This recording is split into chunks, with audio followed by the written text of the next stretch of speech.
Ngayong araw nga ay magfo-photoshoot kami para sa Team Ladyboss Clothing. Sa kaalaman ng lahat, ang Team Ladyboss Clothing nga ang kauna-unahang negosyo at naging isa sa dahilan kung bakit meron kami ng mga bagay na meron kami ngayon. Nagsimula nga kami mag-vlog sa YT noong 2020. Kaso nga lang, halos 2 months lang yon kasi hindi kaya na nagva-vlog ka tapos walang income na pumapasok. Kasi syempre, kailangan mo pa rin maglaan ng pera para mapagpatuloy mo yung mga content mo. At after nga namin nag-stop sa YT, doon na pumasok yung mga racket namin. Nagbebenta kami ng baboy, yung bang kinakatay tapos per kilo mong ibebenta. Pero hindi din namin napagpatuloy yun kasi halos pautang lang. Tapos yung iba natitiway lang din. After no, nagbenta kami ng mga kakanin at naglako kami. May isang senaryo talaga na nangyari habang naglalako kami ni Norme. Sobrang init nung panahon na yun at halos araw-araw ganun lang palagi yung ginagawa namin. Sabi niya hindi ganitong buhay ang gusto ko. Kaya napaisip din ako that time, hanggang dito lang ba kami? Don't get me wrong ha, kasi wala naman akong problema sa pagbebenta or paglalako ng mga pagkain. Kasi yun din talaga yung ginagawa ng mama ko para may makain at mapaaral kami. Pero aminin man natin o hindi, ang hirap talaga at sobrang nakakapagod yung ganong trabaho. Kaya kudos talaga sa mga naglalako dyan. Ramdam namin ang hirap at pagod nyo at pagsisikap nyo para sa mga pangarap nyo. That time hindi pa kami agad-agad huminto sa pagbebenta at paglalako ng kakanin. Nag-iisip kami kung ano yung alternative na dapat namin gawin para may income din kami. At doon na namin napasok yung kimbap na binebenta din namin. Okay naman siya kasi kahit papano may naiipon kami. Siguro kung napagpatuloy namin yon may mararating din naman kami. Pero iba din talaga yung tinadhana para sa amin eh. Noong mga panahon na yon, naiisip din namin kung bakit hindi namin subukan magbenta ng merch or mga damit. That time hindi namin alam paano gawin or paano simulan. Basta ang drive namin doon, gusto namin magkaroon ng clothing. At dahil nga hindi pa talaga sapat yung income namin para pang kapital, nanghiram ako sa best friend ko ng 10,000 pesos. Yun lang talaga yung pinaikot-ikot namin sa pagsimula ng clothing line namin. Yung paon ng capital na ginamit namin ay nasa 5,000 pesos lang. Sobrang thankful din talaga namin sa mga taong sumuporta sa amin, lalong-lalo na kay Norme noong mga panahon na yun. May mga time talaga sa buhay natin na dapat hindi natin unahin yung takot na nararamdaman natin. Instead, simulan natin para malaman natin kung ano talaga yung magiging resulta or para sa atin ba talaga. Sa sobrang supportive nga talaga ng mga followers ni Norme, may na-post that time si Norme na nagbebenta nga siya ng mga merch para magkaroon siya ng sariling motor. Yung mga followers niya talaga ay hindi nagdalawang isip na suportahan siya at bilhan siya ng mga merch. At yung ginagamit niya ngayon na photoshoot na R3 ay isa yon sa mga bunga ng ating Team Ladyboss Clothing. Naalala pa nga namin dati tuwing may mami-meet up kami, sasabihin nila na bumili ako ng merch para pangdagdag pangbili ng R3 mo. O diba, ang sarap lang sa pakiramdam. Dahil din sa Team Ladyboss Clothing ay nabuo natin ang ATP Graphics na nag-o-offer ng customized na mga merch or sublimation, souvenirs at iba pa. Ang saya lang din kasi kami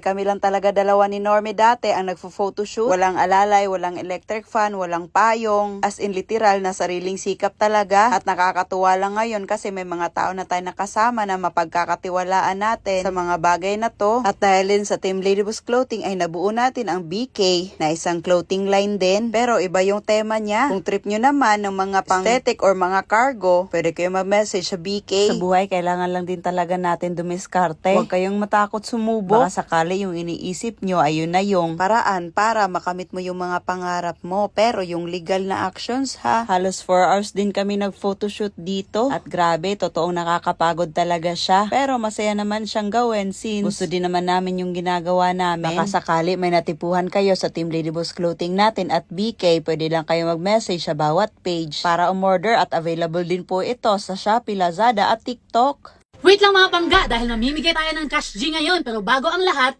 i-rate muna natin tong bago kong kinakaaliwan ngayon. Ito yung PHL Best. Dami kayong pagpipilian dito, tignan nyo naman oh.